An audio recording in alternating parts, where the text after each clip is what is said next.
Hello and welcome to the class. तो आज अपन स्टार्ट कर रहे हैं financial policy and corporate strategy CA final AFM का चैप्टर। ठीक है, ये पूरा थ्योरी चैप्टर है। तो अपन सबसे पहले इसमें थ्योरी समझेंगे, और समझेंगे तो अपना जैसे अपन हमेशा हर चैप्टर में करते हैं, समझते हैं तो अपना प्लान हो जाती है। ठीक है, तो स्टार्ट करते हैं। चैप्टर 1 है एएफएम का। ठीक है, स्टार्ट करते हैं। सबसे पहले चैप्टर का ओवरव्यू दे रखा है। तो ओवरव्यू में कुछ भी नहीं है, ऐसा कुछ याद करने का चीज़ नहीं है। इसमें बस ये बता रखा है कि आपको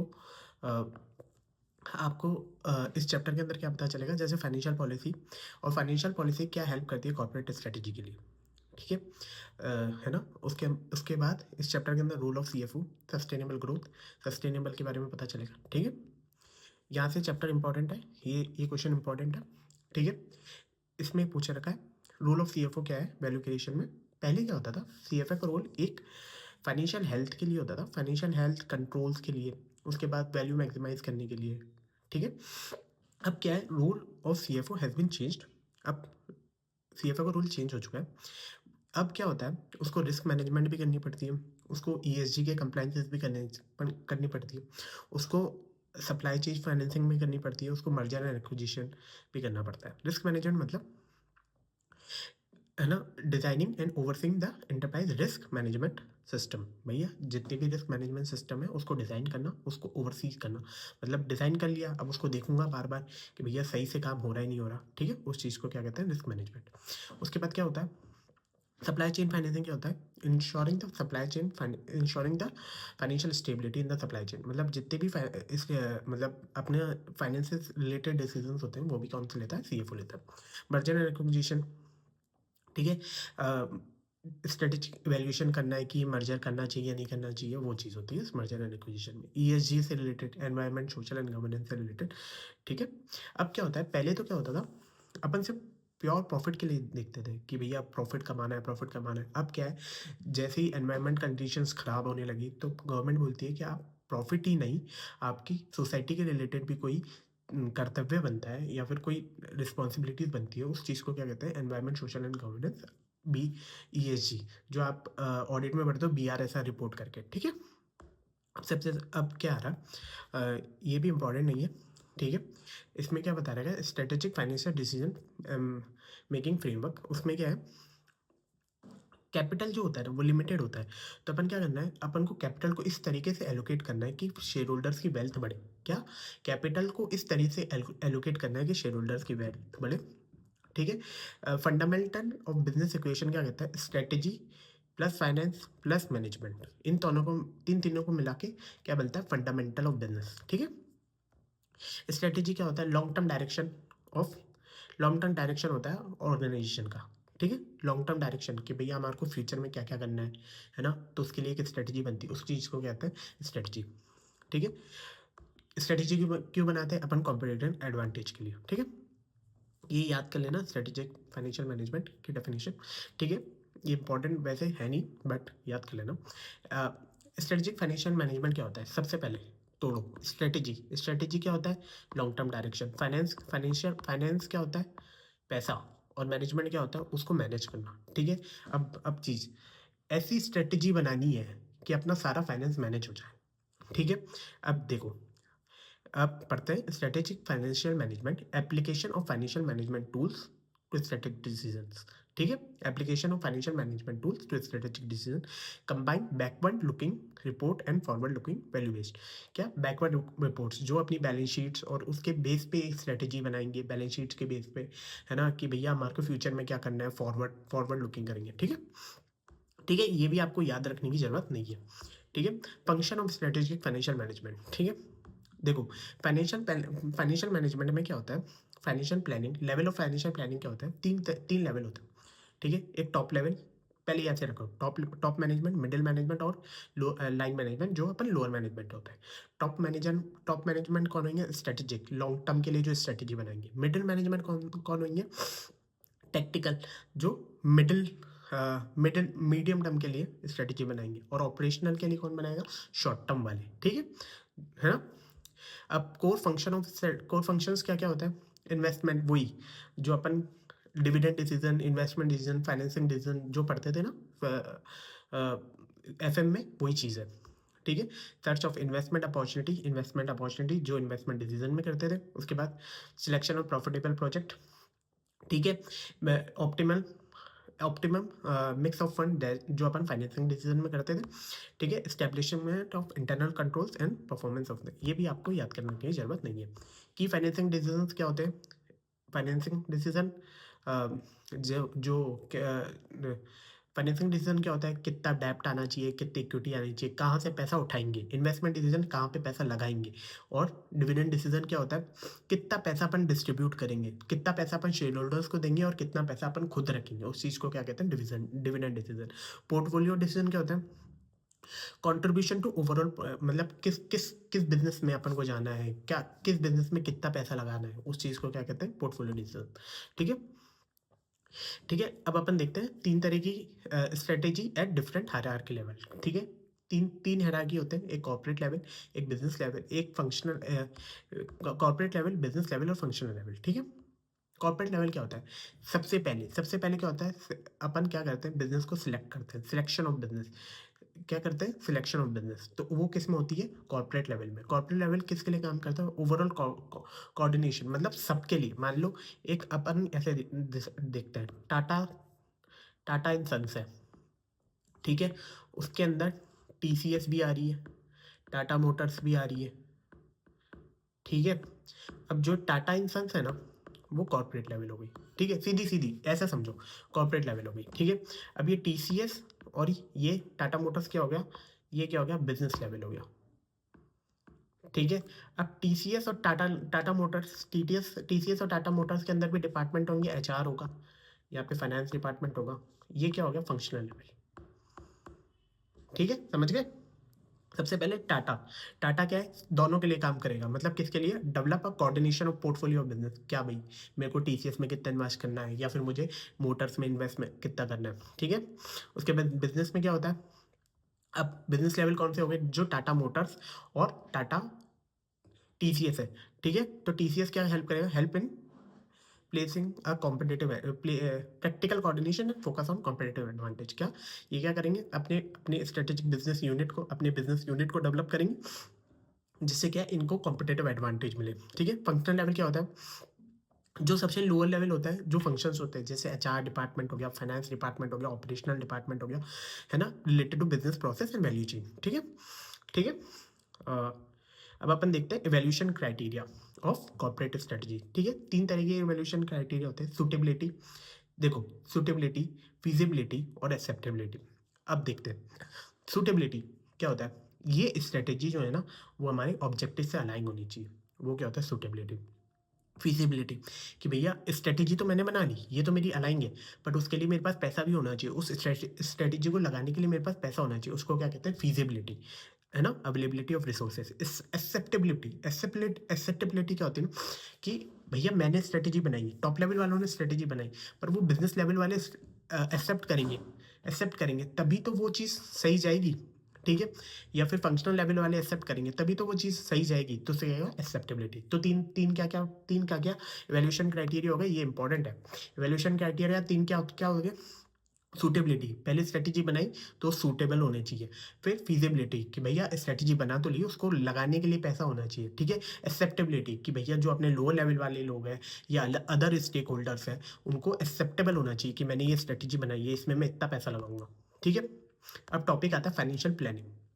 फाइनेंशियल प्लानिंग क्या होता है, प्लानिंग क्या होता है, सबसे पहले तो प्लानिंग क्या होता है, किसी भी चीज़ को अपन प्लान करते हैं, मतलब सोचना कि भैया अपन फ्यूचर में ऐसा ऐसा करेंगे, ठीक है। उस चीज़ को अपन क्या कहते हैं, planning.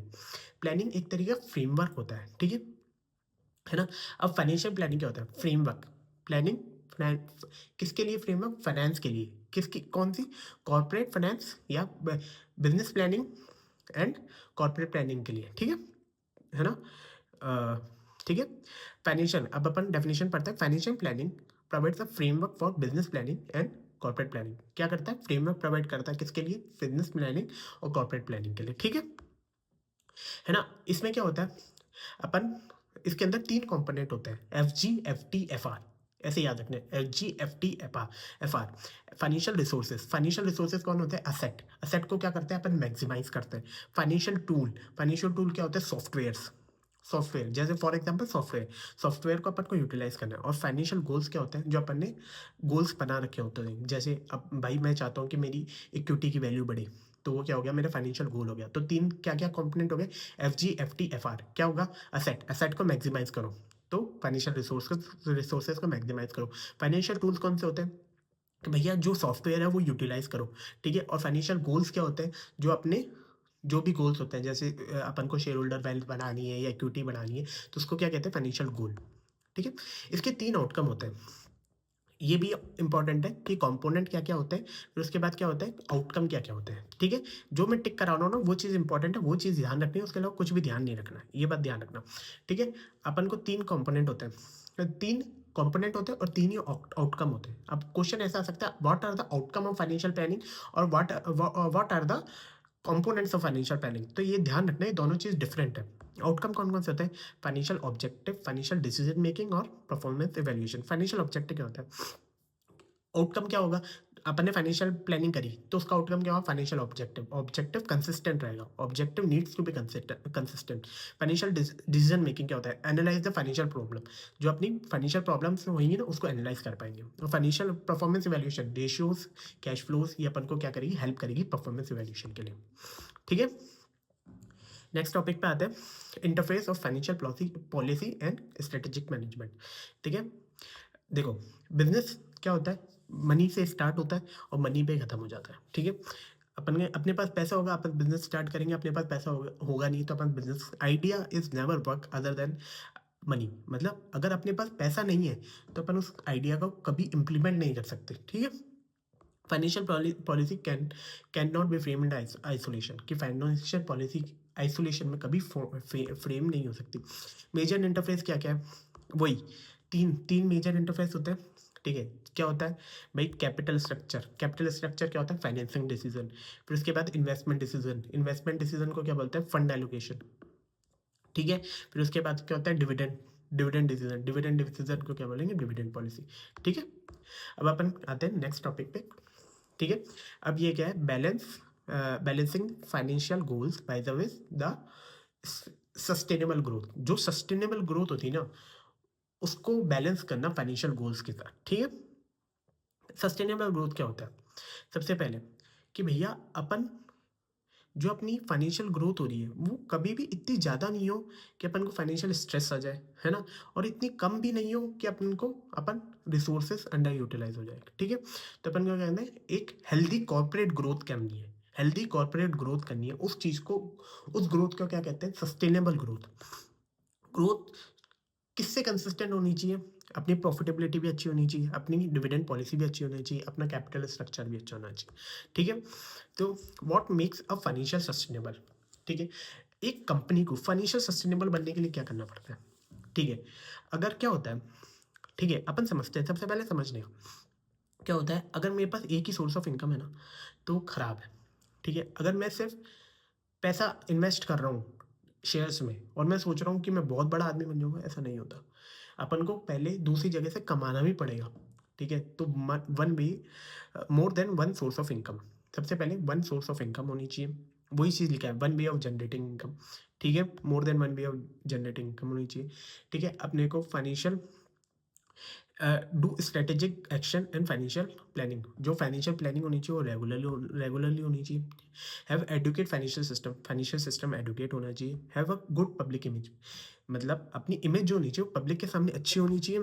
A clear about values, भैया हम हमारे वैल्यूज़ के लिए क्लियर होनी चाहिए या फिर, और हैव अ फाइनेंशियल ऑटोनॉमी, ठीक है। अब अपन वापस पढ़ते हैं, क्या होना चाहिए सबसे पहले, ये रटना नहीं है, क्या होना चाहिए, one way of generating income, one way of source of income, दो चीज़ तो सेम हो गई।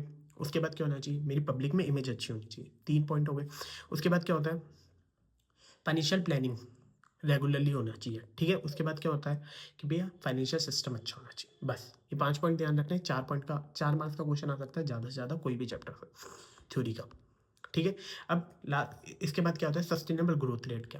सस्टेनेबल ग्रोथ रेट क्या होता है, जो अपने पास अवेलेबल रिसोर्सेज है उसको इस तरीके से यूटिलाइज करना कि अपने मैक्सिमाइज हो जाए ग्रोथ रेट, ठीक है, without raising a new equity. Available resources को ही यूटिलाइज करना अच्छी तरीके से, है ना, उस चीज़ को क्या कहते हैं, सस्टेनेबल ग्रोथ रेट।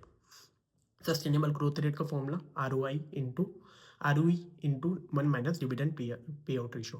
ठीक है, कुछ नहीं है, अपन ग्रोथ रेट निकालते हैं ना, B/R करके निकालते थे ना, वही चीज़। ठीक है, असम्पशन क्या है, देखो सेम चीज़, कैपिटल स्ट्रक्चर सेम रहना चाहिए, डिविडेंड पॉलिसी जो अपन पहले थी वही रहनी चाहिए, ग्रोथ सेल्स क्या है, मार्केट कंडीशन के हिसाब से ग्रो होनी चाहिए, ऐसे नहीं एकदम से ग्रोथ हो रही है, ऐसा पॉसिबल नहीं है। ठीक है, उसके बाद what makes a organisation sustainable, यहाँ पे क्या था, फाइनेंशियल सस्टेनेबल, यहाँ पे क्या है, ऑर्गेनाइजेशन सस्टेनेबल। ठीक है, कैसे सस्टेनेबल हो सकती है, सबसे पहले एक स्ट्रेटेजिक डायरेक्शन होना चाहिए कि भैया मेरे को इस रिसोर्सेज को इस तरीके से यूटिलाइज करना है कि मेरे पास अवेलेबल रिसोर्सेज के अंदर मैक्सिमाइज हो जाए मेरी चीज़ें। ठीक है, मैं स्कैन कर पाऊँ एनवायरनमेंट को, मैं अपॉर्चुनिटीज़ जान पाऊँ। ठीक है ना, अट्रैक्ट करूँ रेलिवेंट स्टाफ को। ठीक है, उसके बाद क्या है, एडुकेट इंफ्रास्ट्रक्चर, मेरे पास इंफ्रास्ट्रक्चर अच्छा होना चाहिए, demonstrate its effectiveness impact in order to leverage further resources. ठीक है, गेट्स अ कम्युनिटी सपोर्ट, भैया कम्युनिटी सपोर्ट के अलावा कुछ नहीं हो सकता। ठीक है, तो अपन वापस देखते हैं, सबसे पहले स्ट्रेटेजिक डायरेक्शन होना चाहिए। सबसे पहले देखो, अपन को सस्टेनेबल ग्रोथ रेट करनी है, तो अपन कैसे करेंगे, स्ट्रेटेजिक डायरेक्शन होना चाहिए, सबसे पहले स्ट्रेटेजिक डायरेक्शन होगा, उसके बाद अपन एनवायरमेंट को स्कैन कर पाएंगे। ठीक है, उसके बाद क्या होना चाहिए, मेरे पास इंफ्रास्ट्रक्चर अच्छे होना चाहिए, इंफ्रास्ट्रक्चर अच्छा होना चाहिए और स्टाफ भी अच्छा होना चाहिए, उसके बाद मेरे पास कम्युनिटी सपोर्ट होना चाहिए। देखो स्टेक होल्डर कौन कौन से होते हैं अपने पास, सबसे पहले स्टेक होल्डर्स कौन कौन से होते हैं, एक तो मेरे पास एम्प्लॉयज़, ठीक है, उसके बाद कम्युनिटी, तो ये दोनों मुझे सपोर्ट करना चाहिए। ठीक है, उसके अलावा क्या जरूरत होती है, इंफ्रास्ट्रक्चर की जरूरत होती है, तो इंफ्रास्ट्रक्चर एडुकेट होना चाहिए। ठीक है, तो हो गया ये चैप्टर। ठीक है ना, एक बार अपन देख लेते हैं अपन ने कौन कौन से टॉपिक याद करने हैं। एक तो सबसे पहले एडवांस्ड रोल ऑफ CFO याद करना है आपको, उसके बाद है ना, उसके बाद ऐसा कुछ नहीं है, आपको की डिसीजन याद करने हैं, उसके बाद इवैल्यूएशन क्राइटेरिया याद करना है, तीनों तरह की स्ट्रेटजीज याद करनी है कि भैया कौन कौन सी स्ट्रेटजी होती है, कौन कौन सी हायरार्की होती है। ठीक है, उसके बाद आपको फाइनेंशियल कंपोनेंट याद करने हैं, फाइनेंशियल आउटकम याद करना है और मीनिंग भी याद कर लेना। ठीक है, उसके बाद मेजर इंटरफेस एरिया, ये वही चीज़ है, इन्वेस्टमेंट डिसीजन, फाइनेंसिंग डिसीजन और ये सब है, तो क्वेश्चन घुमा के आ सकता है। उसके बाद ये sustainable, what makes a organisation sustainable, minimum sustainable growth और सस्टेनेबल ग्रोथ रेट क्या होती है, और what makes a organisation financial, वो था फाइनेंशियल सस्टेनेबल और ये क्या था, ऑर्गेनाइजेशन सस्टेनेबल। ठीक है, हो गए अपने सारे टॉपिक, थैंक यू। और अगर आपको नोट्स चाहिए तो आप मुझे डायरेक्टली DM कर दीजिएगा, मैं आपको नोट सेंड कर दूंगा, और या फिर आप मेरे टेलीग्राम चैनल ज्वाइन कर लीजिएगा, सी ए अनीश गुप्ता के नाम से, है ना, CA अनीश गुप्ता सॉल्यूशंस, तो ज्वाइन करिएगा, और वहाँ पे मैं रेगुलर अपडेट्स डालता रहता हूँ और नोट्स शेयर करता रहता हूँ। थैंक यू, है ना, हैव अ नाइस डे।